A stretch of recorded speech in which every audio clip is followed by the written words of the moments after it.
So when I was first introduced to Do Good Points, I thought, oh my God, they literally like just run nonprofits for businesses so they don't have to start one and they can still do good. So I know that somehow that works into your messaging, but let's first of all explain exactly what Do Good Points does. Because I still, as I've said on many shows, I am building a time machine. I Yeah. intend to go back and find you to Yeah. stop me from my heartache in 2007. Okay, I go, love Andy. Tell me in a nutshell, what does Do Good Points do?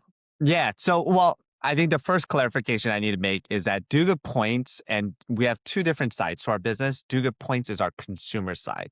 So we have a platform where you can donate, discover organizations and our causes.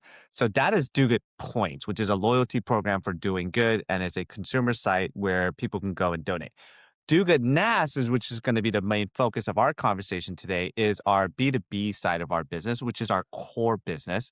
And NAS is nonprofit as a service, right? Where we allow for-profit businesses and individuals to spin up a nonprofit overnight. And it starts at $25 a month. I mean, so you've already alluded to the problems, right? Like starting your own nonprofit costs anywhere from $2,000 to $10,000 and takes about 6 to 12 months in today's market, right? So it's an incredibly painful and expensive process. And there's a lot of problems and issues. And our goal as a company is to break down the barriers to doing good. And we literally see setting up and maintaining your own nonprofit as a barrier, right?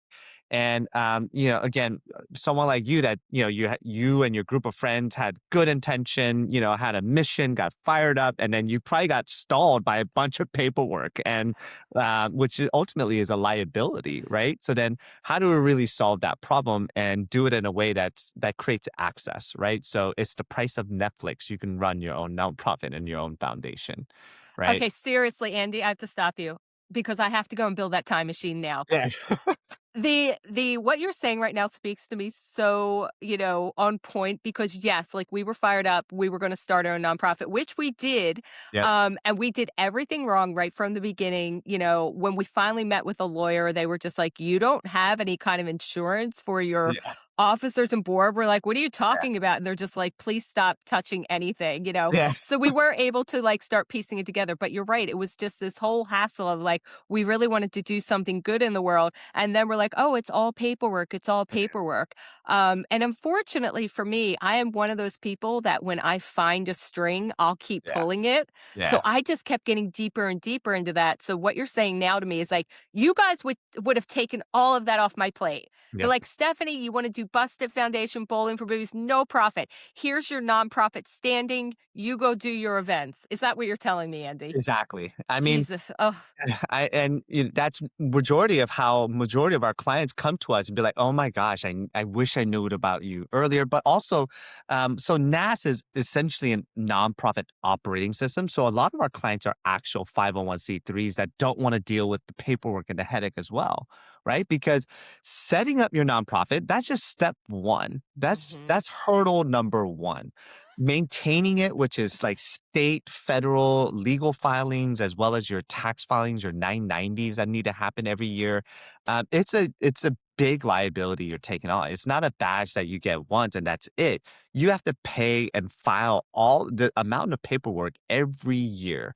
And some states are require a lot more than others, especially California and New York, which are very, very stringent. And then you're also like, you're meant to get audited. Nonprofits get audited all the time, right? So you're taking on this huge liability. And the other thing that people don't realize that we really educate them on is winding down a nonprofit, like, is more difficult than setting one up. Right? Like they don't realize that because it's such a liability. You can't just walk away from it. It's a legal entity and it's tied to the IRS. The IRS does not allow you to walk away from anything without properly, winding it down, going through all of the protocols and paperwork and whatnot, right? So it's like we really see that as an issue and a problem because, to your point, Stephanie, like the vast majority of nonprofits in the United States really don't need a 501(c)(3). So just to share some quick stats, there are about 1.8 million registered nonprofits today in the United States. About 60 to 70% operate under $50,000 or less. I mean, and just the setup cost can cost two to $10,000.